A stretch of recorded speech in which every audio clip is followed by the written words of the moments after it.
আচ্ছা, শুরুতে দেখো, শুরুর টপিকটা হচ্ছে আমাদের রাসায়নিক পরিবর্তন। বিষয়টা কি? পদার্থের পরিবর্তন হচ্ছে দুই ধরনের, একটা হচ্ছে ভৌত পরিবর্তন আর একটা হচ্ছে রাসায়নিক পরিবর্তন। ভৌত মানে কি? দেখো, এখানে ধরো পানি আছে, আমাদের পানির সংকেত কি? H2O।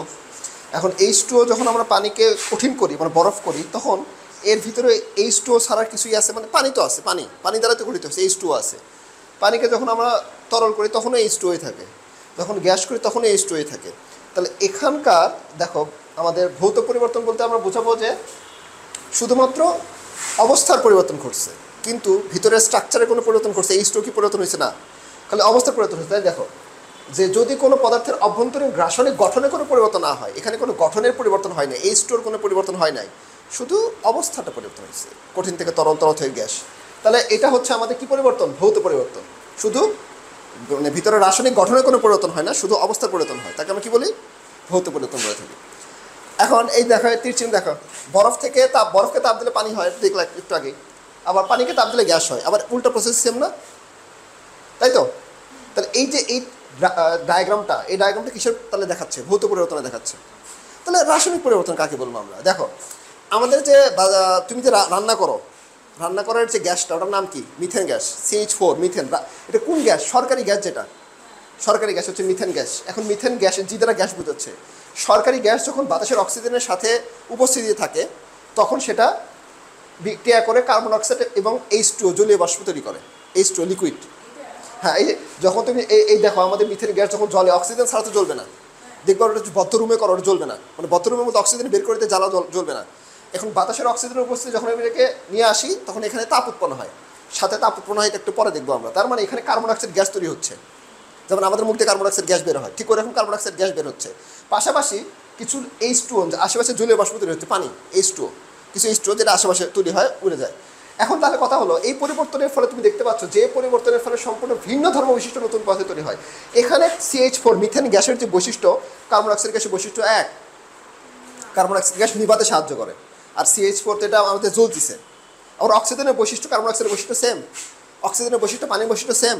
তাহলে এই বিক্রিয়া শেষে নতুন ধর্মবিশিষ্ট একটা পদার্থে পরিণত হয়েছে না? এই যে নতুন ধর্মবিশিষ্ট, ভিন্ন ধর্মবিশিষ্ট নতুন পদার্থে পরিণত হয়, তাকে আমরা রাসায়নিক পরিবর্তন বললাম। তাহলে এটা হচ্ছে রাসায়নিক পরিবর্তনের বিক্রিয়া দেখাচ্ছে।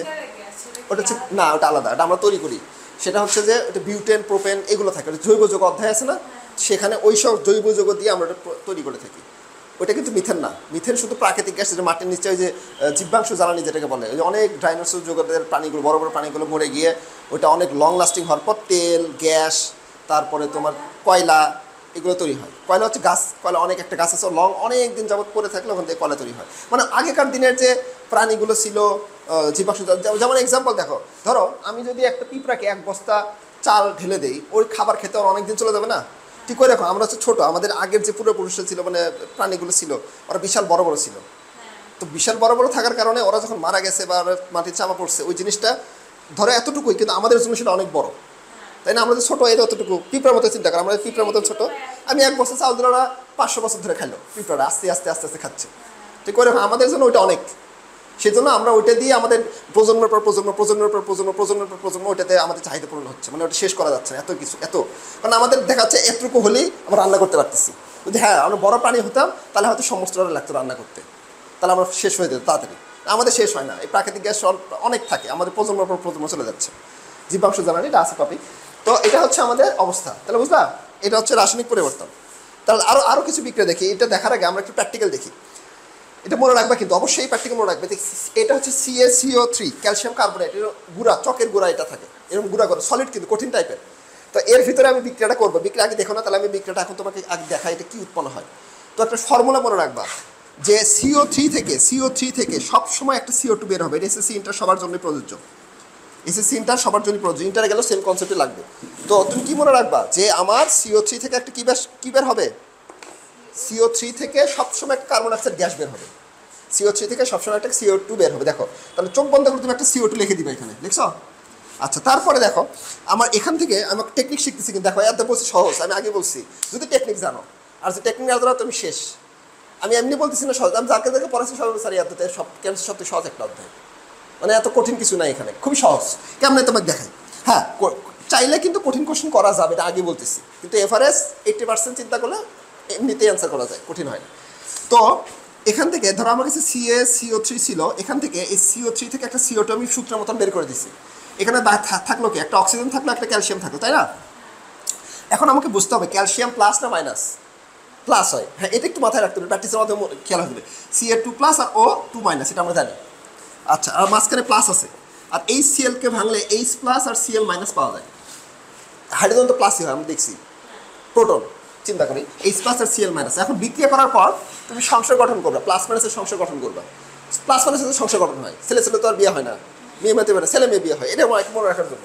তো এই যে প্লাস একটা ছেলে চিন্তা করো, আর এখানকার মাইনাস একটা মেয়ে চিন্তা করো, তাহলে একটা তো CO2 আমার ছিলই, CO2 গ্যাস তো আমার ছিলই, সাথে আরও কী কী হয় থাকলো, ক্যালসিয়াম ক্লোরাইড। তাহলে ক্যালসিয়াম আর ক্লোরিন বিক্রিয়া করে CaCl, দেখলাম এভাবে। ক্লোরিনের যোজিন কত? 1, একে দিলাম। ক্যালসিয়ামের যোজিন কত? 2, একে দিতে হবে না?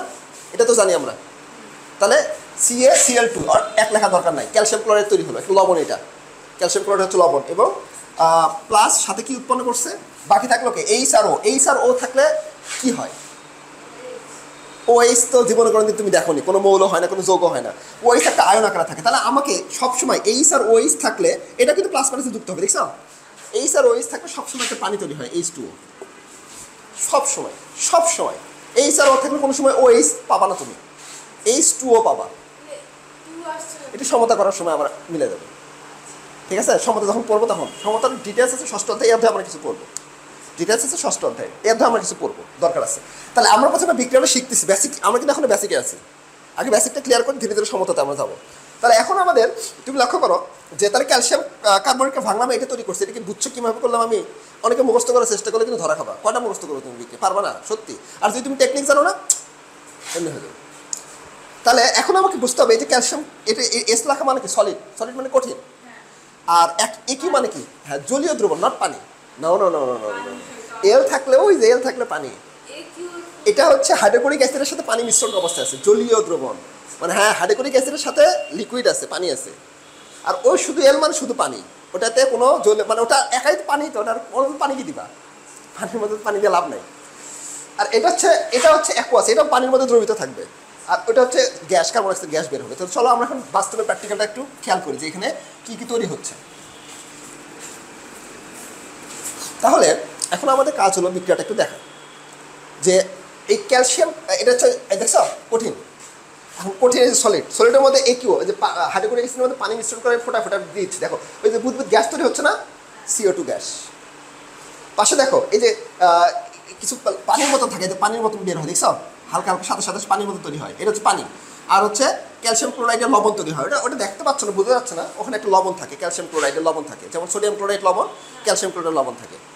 এটা হচ্ছে প্র্যাকটিক্যাল, ঠিক আছে? এখন চলো আরও কিছু আমরা তাহলে এটা কী বিক্রিয়া? রাসায়নিক পরিবর্তন, কিন্তু এটা কিন্তু ভৌত পরিবর্তন না। ক্যালসিয়াম কার্বনেটের বৈশিষ্ট্য আর ক্যালসিয়াম ক্লোরাইডের বৈশিষ্ট্য কিন্তু আলাদা, ঠিক আছে? এখন আসো যে আমাদের রাসায়নিক বিক্রিয়ার দিক নিয়ে আলোচনা করবো। দিক, শ্রেণী বিভাগ, ভাগ, ক্লাসিফিকেশন দেখবে। আবার আমরা তো ভৌত পরিবর্তন, রাসায়নিক পরিবর্তন বুঝলাম, একটা বিক্রিয়া শিখলাম, দুইটা বিক্রিয়া শিখলাম। আচ্ছা, প্রথম বিক্রিয়াটা শেখানি তোমার? আচ্ছা, এটা একটু মনে রাখো, এটা তো দেখাইনি তোমার। এখান থেকে দেখো এটা তাহলে কীভাবে বিক্রিয়া করবা? CH4 আছে আর এখানে অক্সিজেন আছে, তাই তো? তাহলে ধরো কার্বন আর অক্সিজেন বিক্রিয়া করে কি উৎপন্ন করবে? কার্বন আর ডাইঅক্সাইড। আর হাইড্রোজেন আর অক্সিজেন মিলে পানি, এটা তো সহজেই আছে। এটাকে ভাঙতে হবে, ভাঙে কার্বন আর অক্সিজেন মিলে কার্বন অক্সাইড, আর হাইড্রোজেন আর অক্সিজেন মিলে পানি। এটা তো এমনি বলতে যাচ্ছে, এটা তো আর কঠিন কিছু নেই। আবার যখন হাই উঠবে, এর মানে কি জানো? ইসলামিক সূত্র জানো, নিয়ম জানো কি? ইসলামিক হচ্ছে যে হাই যখন ওঠে তখন শয়তান মুখ দিয়ে প্রবেশ করে, শয়তান মুখ দিয়ে প্রবেশ করে, এবং শয়তান গিয়ে তোমাকে অলস বানায় ফেলবে ওই টাইমের জন্য। দেখবা হাই তোলার পর মনে হচ্ছে একটু ঘুমাই, লাগে না? আর কিছু করে না, এগুলো অদৃশ্য শক্তি, এক নবী ছাড়া আমাদের কেউ বলেনি। তো আমাদের এগুলো একটু বুঝতে হবে, জানতে। আরও অনেক কিছু আছে, তুমি যখন শিখবা জানো তখন বুঝবা। তো ওই হাই তোলার পর দেখবে শরীর ছেড়ে দিছে, মানে একটু ঘুম লাগতেছে, ভালো লাগতেছে না, ওই তোমার কন্ট্রোলে নেওয়ার চেষ্টা করে। আর যখন তুমি মুখে হাত দেওয়া হয়, এদের নবী হাই দিয়ে মুখে হাত দিতে বলছে, হাত দিলে তখন ওই বাধা পায়, তখন ইনস্ট্যান্ট ঢুকতে পারে না। আর হাইটাকে নবী এই জন্য ওইভাবে করতে বলছে। আর হাতচিটা আবার ভালো, হাতচিটা রোগ জীবনে বের হয়, শরীরের অনেক কিছু। হাতচির আমার উপকারিতা আলহামদুলিল্লাহ বলে না নাকি? কেন? আল্লাহর প্রশংসা করে, কারণ ওটা তো তোমার উপকার আছে। হাতচি ভালো, হাইটাকে প্রোটেক্ট করতে হয়, চেষ্টা করতে হয়। মনে না থাকবে সেটা আলাদা বিষয়, যখনই সজাগ থাকবে ব্রেন তখন ট্রাই করতে হবে যাতে শয়তান আমার ইনস্ট্যান্ট। হ্যাঁ, ঘুমানোর টাইমে সেটা আলাদা বিষয়, ঘুমাও সেটা আলাদা বিষয়। কিন্তু এখন তো তোমাকে একটা ইম্পর্টেন্ট কাজে আছে, এখন তো ঘুমালে তো আমার শয়তানের যদি ইফেক্ট পড়ে তাহলে তো আমি কাজ করতে পারবো না। এখন তো ইম্পর্টেন্ট সময় আমার, তাই না? এখন তো ইম্পর্টেন্ট টাইম, এই জন্য একটু ছোটো ছোটো পয়েন্ট আমাদের শিখতে হবে। এখন আসো শ্রেণী বিভাগ, মানে ভাগ করা যায় রাসায়নিক বিক্রিয়াগুলোকে কয় ভাগে, তাহলে দিকের উপর ডিপেন্ড করে ভাগ করবো। আরও কিছু ক্লাসিফিকেশন আছে, আমরা দিকটাকে আগে প্রাধান্য দিই, বিক্রিয়াটা কোন ডানে যাবে না বামে যাবে এর উপর ডিপেন্ড করে আমরা কাজ করি। তাহলে রাসায়নিক বিক্রিয়ার দিকের উপর ডিপেন্ড করে আমরা ভাগ করবো। সেটা প্রথমে অবশ্যই হচ্ছে একমুখী বিক্রিয়া। একমুখী বিক্রিয়া খুবই সিম্পল, আর ব্যাক করবে না, তাহলে বিক্রিয়ক থেকে শুধু উৎপাদে যাবে। এটার নাম কি? বিক্রিয়ক থেকে শুধু উৎপাদে যাবে, কিন্তু উৎপাদ থেকে বিক্রিয়কে আসবে না, তাকে আমরা কি পরিবর্তন বলবো? একমুখী বিক্রিয়া বলবো, ঠিক আছে। এখন তাহলে আমরা এক্সাম্পল দেখি, এই যে ক্যালসিয়াম কার্বনেট, একটি সলিড না এস, এটাকে আমরা তাপ দিব, এখানে তাপ দেওয়া ডেল দ্বারা প্রকাশ করা হয়, ডেল বা তাপ দিব। তাহলে তাপ দিলে কি উৎপন্ন হয়? ক্যালসিয়াম অক্সাইড, এটাও সলিড, এবং কার্বন ডাইঅক্সাইড গ্যাস তৈরি হয়। তাহলে একটু প্র্যাকটিক্যাল আগে দেখি, তাহলে আমাদের একটু বুঝতে সুবিধা হবে। তাহলে আমরা টেস্ট টিউবের ভিতরে এই ক্যালসিয়াম কার্বনেটের গুঁড়া নিলাম, টেস্ট টিউবের ভিতরে ক্যালসিয়াম কার্বনেটের গুঁড়া নিলাম, নিয়ে নিচ থেকে আমি হিট দিলাম। যদি হিট দেই, দেখো এখানে যে কার্বন ডাইঅক্সাইড গ্যাস তৈরি হচ্ছে, এটার প্র্যাকটিক্যাল আমরা দেখি। কার্বন ডাইঅক্সাইড গ্যাস পানির নিচে তখন ফু দাও, তখন বুদবুদাকারে গ্যাস উপর দিকে ওঠে না? আচ্ছা, আবার বেলুনের মধ্যে কার্বন ডাইঅক্সাইড ফু দাও, তখনও তো বেলুনটা ফুলে ওঠে। তো দেখো যদি ভিতরে অবশ্যই কার্বন ডাইঅক্সাইড গ্যাস তৈরি হয়, বেলুনটা ফুলে ওঠার কথা।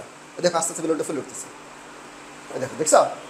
তার মানে ভিতরে কার্বন ডাইঅক্সাইড গ্যাস তৈরি হচ্ছে, ঠিক আছে।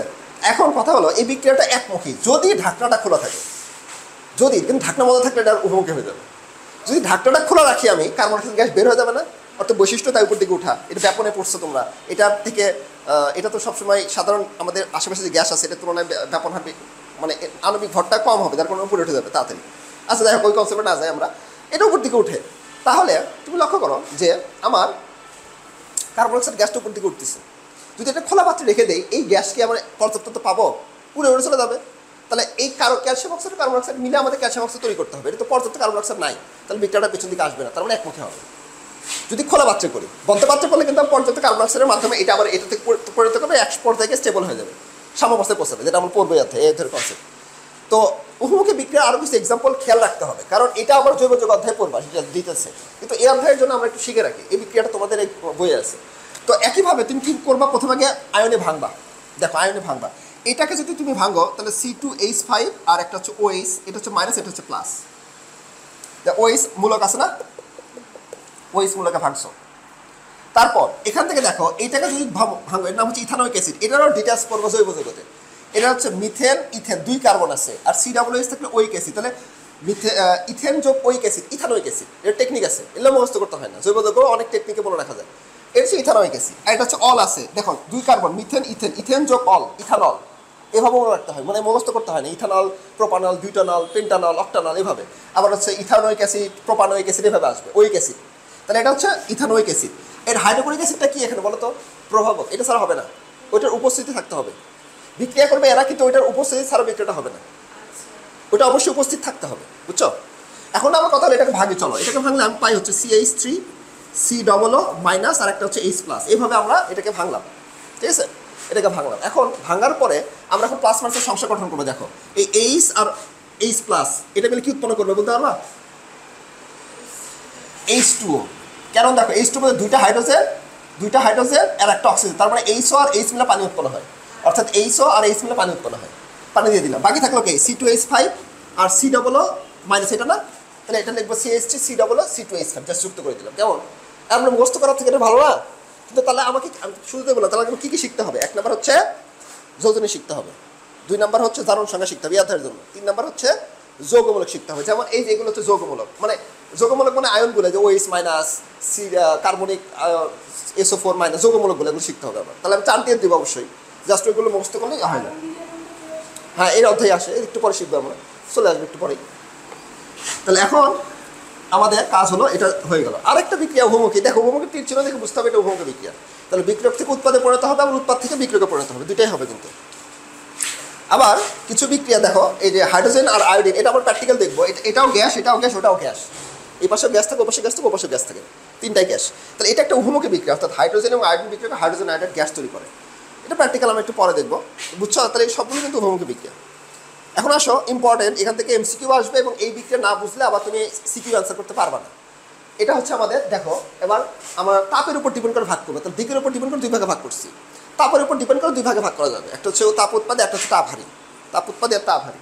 তাপ উৎপাদী মানে কি? যে বিক্রিয়ায় তাপ উৎপন্ন হয় তাকে তাপ উৎপাদী বিক্রিয়া বলা হয়। হিট মানে তুমি বিক্রিয়া করতে দিছ, টেস্টে হাতে দেখো তাপ হিট লাগতেছে, আরে অদ্ভুত কাহিনী, হিট তারপর তাপ উৎপন্ন হচ্ছে। তাপ কিন্তু তুমি বাইরে থেকে দেওয়া না, ওটা একা একাই জেনারেট করছে ওখান থেকে বিক্রিয়া করে করে। তাহলে যে বিক্রিয়া তাপ উৎপন্ন হয় তাকে তাপ উৎপত্তি বিক্রিয়া বলা হয়। যেমন নাইট্রোজেন এবং হাইড্রোজেন বিক্রিয়া করে অ্যামোনিয়া গ্যাস তৈরি করে, নাইট্রোজেন এবং হাইড্রোজেন বিক্রিয়া করে অ্যামোনিয়া গ্যাস তৈরি করে, সাথে ওই যে 92 কিলোজুল তাপ উৎপন্ন করছে। এটা হচ্ছে এই যে আয়রন চূর্ণ প্রভাবক হিসেবে ইউজ করা হবে, এটা ছাড়া হবে না। ওইটার উপস্থিত আয়রন এফি আয়রন লোহা আছে না, ওইটার গুঁড়া আমাকে প্রভাবক হিসেবে রাখতে হবে, উপস্থিতি ওটা থাকতে হবে সাথে। আর সাথে আমাদের এই 200 থেকে 250 ATM চাপ আমাকে রাখতে হবে, এবং 450 থেকে 550 ডিগ্রি সেলসিয়াস তাপমাত্রা রাখতে হবে, আদারওয়াইজ এই বিক্রিয়া সংঘটিত হবে না, আদারওয়াইজ এই বিক্রিয়া হবে না। বুঝতে পারছো? সুতরাং আমাকে এই স্ট্যান্ডার্ড মেনটেন করে যদি আমি এই দুটো রাখতে পারি, এবং তার এই বিক্রিয়াটা সংঘটিত হবে। সাথে এখানে দেখো এইগুলো সমতা আছে, সমতা এখন একটু শিখে দিই, চলো একটু একটু করে টাচ দিই, সামনে আমরা প্র্যাকটিস করবো। ধরো আমার কাছে নাইট্রোজেন আছে এবং হাইড্রোজেন আছে, বিক্রিয়া করে NH3 তৈরি করছে। আচ্ছা, এখানে আমাদের তুমি লক্ষ্য করো এখানে নাইট্রোজেন কটা আছে? 2টা আছে। এখানে নাইট্রোজেন কটা আছে? 1টা। তাহলে আমি এই সামনে একটু চোখ বন্ধ করে একটু 2 দিব আগে, এভাবে টেকনিক শিখবা, চোখ বন্ধ করে 2 দিব, ঠিক আছে? 2 দিলে এখন দেখো হাইড্রোজেন কটা হলো, নাইট্রোজেন তো মিলছে, হাইড্রোজেন কটা হলো? 3 থেকে 6টা না, এখানে 3 দিলে 6টা মিলে গেল না? তাহলে একটাকে টার্গেট করবো, অটোমেটিক্যালি বাকিগুলো মিলে যাবে। একটাকে টার্গেট করবো, অটোমেটিক্যালি বাকিগুলো মিলে যাবে। তাহলে এখন আমাদের অ্যামোনিয়া গ্যাস তৈরি হলো, এবং এই প্রভাবকটা আমাদের উপস্থিতি রাখতে হবে। এখন আমাদের একটু লক্ষ্য করো যে আজকে প্রাইভেট আছে তোমার, গ্রুপে মেসেজ দিছি না? গ্রুপে মেসেজ দিছি মনে হয়, গ্রুপে মেসেজ দেখছি না? হ্যাঁ, তাহলে বসো, চুপচাপ বসতে হবে, যেহেতু প্রাইভেট নাই তাহলে চুপচাপ বসো, আজকে একটু লং করো, সমস্যা নেই। এখন তাহলে আমাদের তুমি এটা চুপচাপ মনোযোগ দিয়ে দেখো, তোমার তো লাগবে এগুলা। এখন কথা হলো যে তাপ উৎপাদী মানে হচ্ছে এখানে প্লাস দেওয়া আছে, দেখো প্লাস থাকলে কি, প্লাস 92 কিলোজুল তাপ উৎপন্ন হয়েছে, এটা তার এটা বোঝাচ্ছে। যদি সরাসরি এভাবে লেখো তাহলে প্লাস 92 কিলোজুল। আর যদি ডেল-এইচ দিয়ে লিখি, ডেল-এইচ লিখতে গেলে এই চিহ্নটা আমাকে দিতে হবে, এবং ডেল-এইচের মান নেগেটিভ লিখতে হবে। এটা একটা স্ট্যান্ডার্ড নিয়ম যে ডেল-এইচ নেগেটিভ মানে তাপ উৎপাদী। আর যদি ডেল-এইচ ছাড়া লেখো তাহলে সরাসরি প্লাস লিখতে হবে। এটা কি মাথায় ঢুকছে?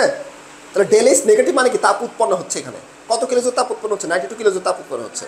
আর ডেল-এইচ আচ্ছা পজিটিভ পরে, এই বিক্রিয়াটাকে আমি এইভাবে লিখতে পারি, নাইট্রোজেন এবং হাইড্রোজেন বিক্রিয়া করে NH3 উৎপন্ন করছে, এইখানে -92 কিলোজুল দিতে পারি না? দিতে পারি। কেন দিতে পারি এটা কোশ্চেন করবো। তো ওইটা অবশ্যই প্লাস আছে, সমান, এটা সমান চিন্তা করি, সমানের অবশ্যই প্লাস আছে, এবার শেষে কী হবে? মাইনাস হবে না? তাহলে আমি নাইট্রোজেন প্লাস হাইড্রোজেন -92 কিলোজুল, এটাও তাপ উৎপাদী বিক্রিয়ার উদাহরণ। তাহলে 3টা নিয়মে আমি দেখি, MCকিউতে কিন্তু আসবে এগুলো, হয় এটা ডেল-এইচ নেগেটিভ, অথবা +92 কিলোজুল, অথবা এখানে নেগেটিভ। 3টাই কিন্তু তাপ উৎপাদী বিক্রিয়ার এক্সাম্পল হিসেবে নিতে পারি। আচ্ছা, ভালো কথা। তাহলে এখন চলো আমরা একটু তাপহারী বিক্রিয়াটা দেখি। তাহলে যে বিক্রিয়া তাপটা শোষিত হবে, এবং অবশ্যই এখানে দেখো তাহলে এটা হেবার পদ্ধতিতে, এটা অ্যামোনিয়া প্রস্তুতিটা নাম দিয়ে আছে হেবার পদ্ধতি, হেবার-বস পদ্ধতি বলা হয় এটাকে, নেট সিস্টেমটাকে হেবার-বস পদ্ধতি বলা হচ্ছে। এখানে 1 মোল নাইট্রোজেন, সামনে 1 আছে, তাহলে 1 মোল নাইট্রোজেন, এখানে 3 মোল হাইড্রোজেন, এটা ষষ্ঠ অধ্যায়ের ডিটেলস পড়বো। 3 মোল হাইড্রোজেনের সাথে বিক্রিয়া করে 2 মোল অ্যামোনিয়া গ্যাস তৈরি করছে। একটু চাপো, হালকা হালকা, ঠিক করবো না, আর 2-1 দিনের মধ্যে ঠিক করে ফেলবো। হয়েছে, ঠিক আছে, বুঝতে পারছো? আচ্ছা, এখন আমাদের তাপ হারি বিক্রিয়া, তাহলে যে বিক্রিয়ার তাপটা শোষিত হবে, মানে আমি যদি হাত দিই আশেপাশে হাতে ঠান্ডা লাগবে আমার, তাহলে তাপ শোষিত হবে। তাহলে তাপ শোষিত বিক্রিয়া করে নাইট্রোজেন এবং অক্সিজেন বিক্রিয়া করে নাইট্রোজেন অক্সাইড গ্যাস তৈরি করে, নাইট্রোজেন এবং অক্সিজেন বিক্রিয়া করে আমাদের NO গ্যাস তৈরি করে।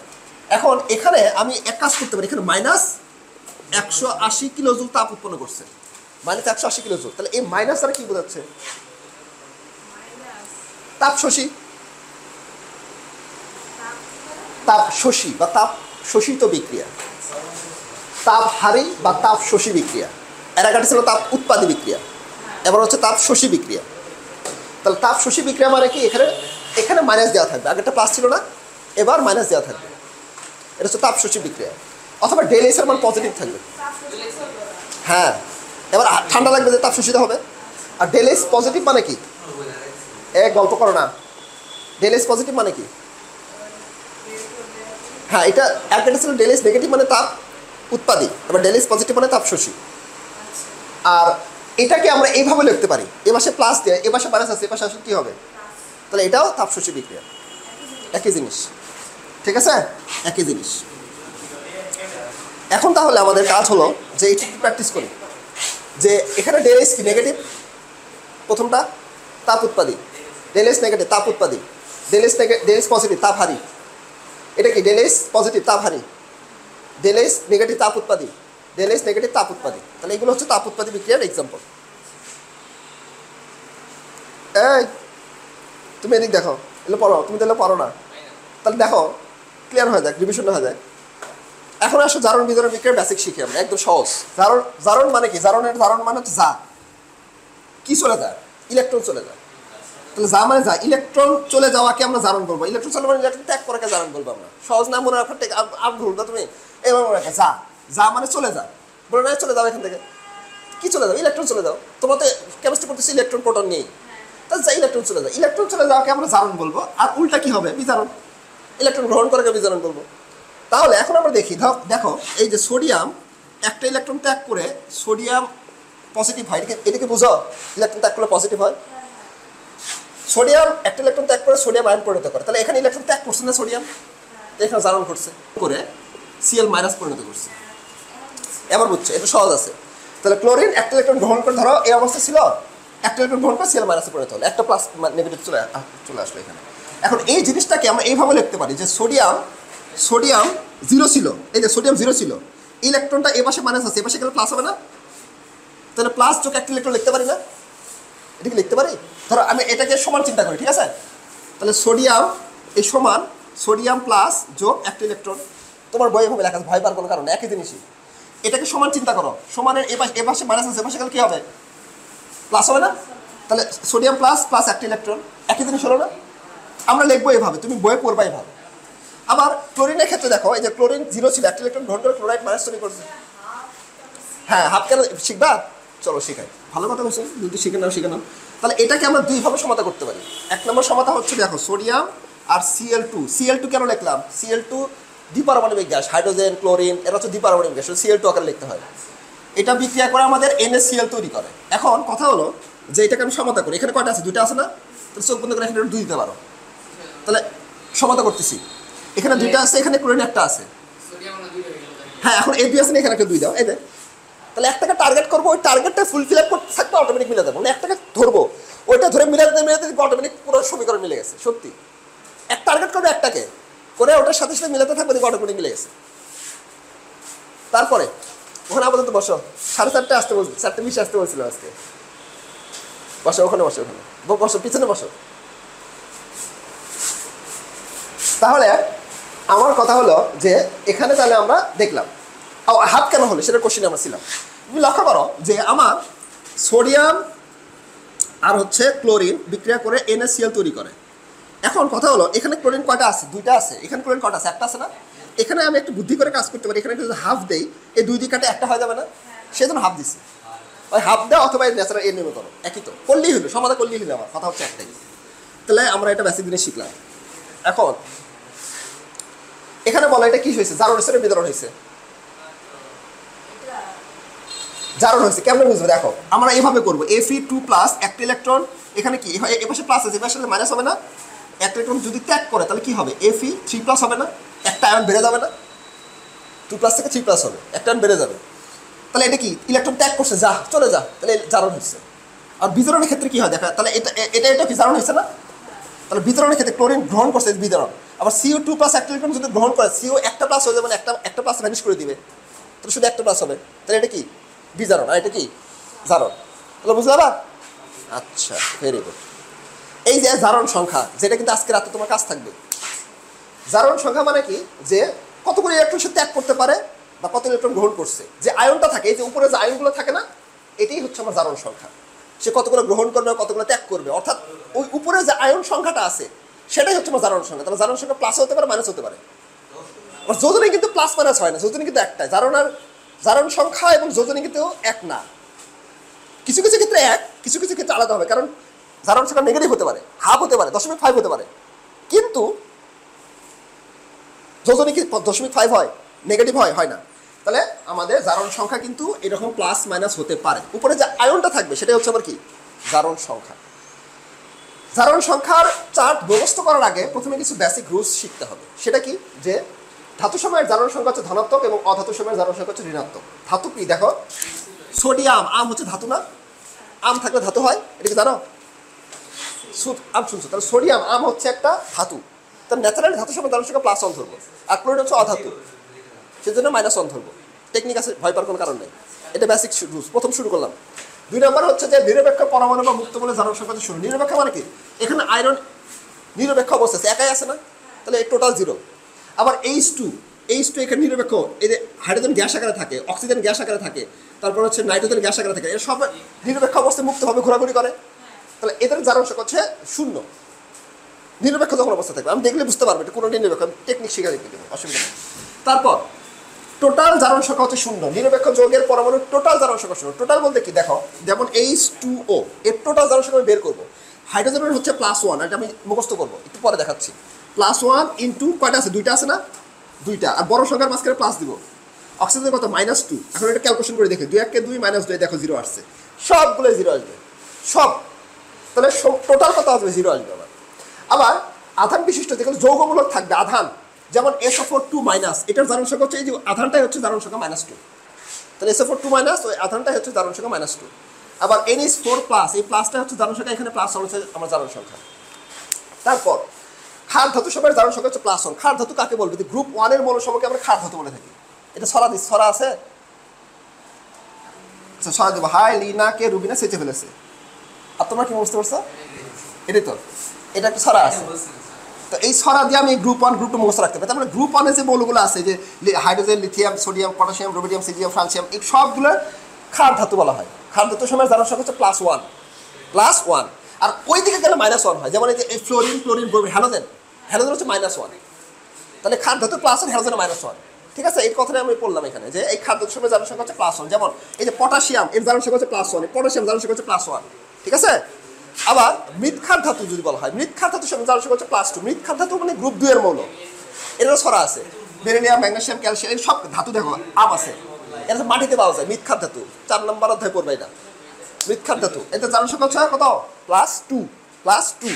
তাহলে দেখো ক্যালসিয়াম, ম্যাগনেসিয়ামের 2 নম্বর আছে না, এটা হচ্ছে +2, এই দেখো +2। হ্যাঁ, আর এটা চার্ট আরও আছে, চার্ট দেখো। হ্যালোজেনের জারণ সংখ্যা -1 বলছিলাম না, ফ্লোরিন, ক্লোরিন, ব্রোমিন, আয়োডিন। অধিকাংশ যৌগে হাইড্রোজেনের জারণ সংখ্যা হচ্ছে +1। হাইড্রোজেন আমরা +1 হিসেবে মুখস্থ করবো, হাইড্রোজেনের গল্প করা, হাইড্রোজেনের +1 হিসেবে মুখস্থ করবো। কিন্তু মাসে -1 হয় এক্সেপশনাল কেসে। এক্সেপশনাল কখন, যখন কি বলছি আমরা, দেখো ধাতব হাইড্রাইটে হাইড্রোজেনের জারণ সংখ্যা +1, এখানে লিথিয়াম, অ্যালুমিনিয়াম, তার সাথে হাইড্রোজেন আছে না, ধাতুর সাথে হাইড্রোজেন আছে না, এটাকে আমরা ধাতব হাইড্রাইট বলি। এটার জারণ সংখ্যা হচ্ছে -1, শুধু এটাই ব্যতিক্রম, আর বাকি সব +1। অক্সিজেনের একটা -2 মুখস্থ করবো আমরা, কিন্তু এক্সেপশনাল কেসে হবে হচ্ছে আমাদের -1 এবং -1। কোথায় কোথায় বলি, পার অক্সাইডের অক্সিজেনের জারণ সংখ্যা হচ্ছে -1, ন্যাচারালি হচ্ছে -2।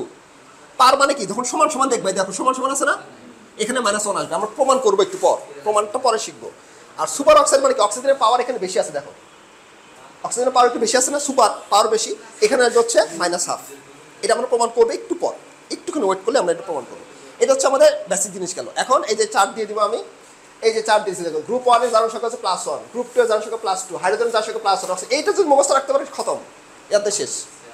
তাহলে এই যে অক্সিজেনের -2, হাইড্রোজেনের -1, জিঙ্কের +2, সিলভারের +1, আয়রনের 2, 3, দুইটা হতে পারে, তারপর কপারের 1, 2 হতে পারে, সালফারের -2, 4, 6 হতে পারে, আর নাইট্রোজেনের -3+ হতে পারে। এই কয়টা মুখস্থ করতে পারলে অধ্যায় শেষ, সত্যি অধ্যায় শেষ। সিরিয়াসলি দেখবে, খালি কালকে কতটুকু শেষ করতে পারো, পুরো অধ্যায় শেষ করে দেবো যদি তুমি পরে আসতে পারো।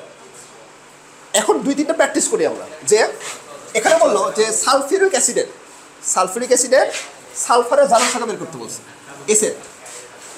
এসটা বের করতে বলছে। যেটা বের করবো সেটা আমরা এক্স ধরবো। কি ধরবো? এক্স। তাহলে সালফিউরিক অ্যাসিডের এটাকে এক্স ধরবো। হাইড্রোজেন জারণ সংখ্যা কত? হাইড্রোজেন জারণ সংখ্যা হচ্ছে +1, তাহলে হচ্ছে +1 দিলাম। দেখো +1 দিলাম, মনোযোগ দাও, এই গল্প করো আগে, এই সাউন্ড করে কি, +1 এখন কত আছে, × 2 দিলাম। বড় সংখ্যার মাঝখানে কি দিতে হয়? প্লাস। আণবিক সংখ্যা বের করছিল না, প্লাস দিতে হয় না? তাহলে বড় সংখ্যার মাঝখানে একটা প্লাস দিলাম। এটাকে কি ধরছি? এক্স ধরছি না, এক্স। তারপর এইটার সামনে আরেকটা বড় সংখ্যা না, প্লাস দিলাম। অক্সিজেনের জারণ সংখ্যা কত? একটু বললাম -2, ন্যাচারালি -2, তাহলে -2 কয়টা আছে? 4টা। আর টোটাল আমি বলছিলাম না, টোটাল জারণ সংখ্যা কত হয়? 0 হয় না? একটু আগে দেখলাম H2 0 আসছে, টোটাল তো 0 হবে, এটা স্বাভাবিক। আধান তো আয়ন তো নয়, তাহলে আয়ন তো ধারণ সংখ্যা হবে না, টোটাল জিরোই হবে সবসময়। তাহলে টোটাল দিলাম জিরো। এখন এটাকে ক্যালকুলেশন করে দেখো, 2 যোগ এক্স মাইনাস 8 ইকুয়াল টু 0, তাহলে এক্স মাইনাস 6 ইকুয়াল টু 0, তাহলে এক্স ইকুয়াল টু +6। তাহলে সালফারিক অ্যাসিডে সালফারের ধারণ সংখ্যা +6, বুঝছো? এটা কিন্তু আসবে গ নম্বরে, বলবে সালফারিক অ্যাসিড সালফারের ধারণ সংখ্যা কত হবে। আর একটা করে তারপর তুমি দুটো প্র্যাকটিস করবা। এটা হচ্ছে পটাশিয়াম ডাইক্রোমেট। অবশ্যই এই সংকেতের সাথে নাম মুখস্থ রাখতে হবে। তোমাকে এমসিকিউতে পটাশিয়াম ডাইক্রোমেট দেওয়া থাকবে, AK2Cr2O7 দেওয়া থাকবে না, সমস্যা একটাই, সেজন্য নাম সহ মুখস্থ করতে হবে। এটা চার্টও আছে, নাম সহ চার্ট আছে, অধ্যায়ে দিয়ে দেবনি। এখন কথা হলো যে এটাকে আমি বের করি, ক্রোমিয়ামের ধারণ সংখ্যা বের করতে বলছে, ক্রোমিয়ামের। তাহলে ক্রোমিয়ামকে কি ধরবো? এক্স ধরবো। তাহলে পটাশিয়ামের +1, গ্রুপ 1 বলো পটাশিয়াম, ওই যে আবার ছড়া দিবা, এটা তোমার জন্য ছড়াও দিয়ে দিব, মুখস্থ করবা। তাহলে গ্রুপ 1 +1, পটাশিয়ামের +1 আছে করে দুইটা, তাহলে +1 × 2, বড় সংখ্যার মাঝখানে প্লাস, ক্রোমিয়ামেরটা ধরবো কি এক্স, আর এখানে 2 আছে না, এক্স গুণন 2 দিতে হবে। আর বড় সংখ্যার মাঝখানে প্লাস, অক্সিজেনের কত -2, তাহলে -2 × 7, আর টোটাল কত হয়? 0 হয় না? টোটাল 0 হয়। তাহলে এখানে লিখলাম 2 যোগ 2x, তারপর -14 ইকুয়াল টু 0, তাহলে 2x এখানে কত থাকে? -12 ইকুয়াল টু 0, তাহলে 2x ইকুয়াল টু কত? 12, তাহলে x ইকুয়াল টু 6। ভুল করলাম নাকি আবার? না, ঠিকই আছে, 6, ঠিক আছে। তাহলে এটা আমাদের ধারণ সংখ্যা আসে কত? +6। এটা করে দেয় লাস্ট, এটা করে দেয়। সেটা কি দেখো, এখানে নাইট্রিক অ্যাসিডের নাইট্রোজেনের ধারণ সংখ্যা বের করতে বলছে। আচ্ছা, তো তোমাদের সবার একটা কোশ্চেন করে আজকে দিকে অ্যান্সার দিতে পারো কিনা বলো তো, যে কেন্দ্রীয় মৌল বের করবো কিভাবে? যদি মাঝখানে যদি একটাই থাকে, ধরো দুটা মৌল আছে, এরকম NH3 আছে, এটা কেন্দ্রীয় মৌল কোনটা হবে? না। আচ্ছা, তাহলে এটা তুমি শিখো নি এখনো, এটা আমি বলিনি তোমাদের। আচ্ছা, শিখাবনি, যাও, দরকার আছে, এমসিকিউ তো আসছে, বোর্ড কোশ্চেন আসছে, এমসিকিউ তো আসছে। আচ্ছা, তাহলে এখান থেকে আমাদের কেন্দ্রীয় মৌল, বর্তমানে নাইট্রোজেন শিখি আমরা। কেন্দ্রীয় মৌল মানে কি? যেটা মাঝখানে আছে। দেখো, এখানে মাঝখানে কেন্দ্রীয় মৌল ক্রোমিয়াম, এখানে মাঝখানে কেন্দ্রীয় মৌল নাইট্রোজেন। আমরা কেন্দ্রীয় মৌল শেখার টেকনিক শিখবো একটু পরে, ওটা যখন আসবে তখন। তাহলে এখানে নাইট্রোজেনকে আমরা এক্স ধরবো, তাহলে হাইড্রোজেন কত? +1, নাইট্রোজেন কত? এক্স না, এই যে +x, প্লাস অক্সিজেন কত? -2 × 3, টোটাল ইকুয়াল টু 0 না? Total equal to 0। তাহলে 1 যোগ x -6 ইকুয়াল টু 0, তাহলে x ইকুয়াল টু কত আসবে? 5, বুঝছো? আরেকটা দেখাই, ফসফরিক অ্যাসিড। ফসফরিক অ্যাসিডের ক্ষেত্রে কার বের করতে বলছে? ফসফরাস আছে। তাহলে ফসফরাস কি ধরবো বলো? x। তাহলে তুমি বলো এখানে কত লিখবো? +1 লিখবো প্রথমে, ইনটু কত আছে? 3, তারপর প্লাস দিব, x দিব, দিছি, যোগ দিব, অক্সিজেন -2 ইনটু কত? 4 ইকুয়াল টু 0, তাহলে কত? এখানে 3 যোগ x মাইনাস 4 2 8 ইকুয়াল টু 0, তাহলে x ইকুয়াল টু 5, বুঝছো? যোগ বিয়োগ গুণ ভাগ। এটার ক্ষেত্রে এখন লাস্ট এটা ব্যতিক্রম, সেটা কি? সালফেট আয়নের সালফারের ধারণ সংখ্যা কত হবে? আচ্ছা, ঠিক আছে, তাহলে সালফারেরটা x ধরবো, x যোগ অক্সিজেনের কত? -2 × 4 ইকুয়াল টু কত দিবে আবার বলো তো? ইকুয়াল টু আমরা 0 ইউজ করতাম, তাই না? কিন্তু এখানে আয়ন আছে, কিন্তু আয়নটা ধারণ সংখ্যা আমি পড়ছিলাম, আয়নটাই ধারণ সংখ্যা, তাহলে এখানে -2 দিব না? আয়ন থাকলে ওটাই ধারণ সংখ্যা, টোটাল ওটা। আর যদি কিছু না থাকে তাহলে 0, টোটাল 0। আর আয়ন সময়ের ধারণ সংখ্যা আয়নটা হয়ে যায়। ভিডিও তো আছে, দেখা, তোমাকে পাঠিয়ে দেবো, 2টা ভিডিও পাঠাবো আজকে, এই ক্লাসেরই আছে 2টা, একটা হচ্ছে রেকর্ডিং ওইভাবে স্ক্রিনে, একটা হচ্ছে এই আজকের ক্লাস, বুঝছো? তাহলে এখান থেকে আমাদের কত হয়? x -8 ইকুয়াল টু -2, তাহলে x ইকুয়াল টু +6 আসবে, ঠিক আছে? এটা বাসায় তাহলে দেখবা, এগুলো বাকিগুলো দেখবা।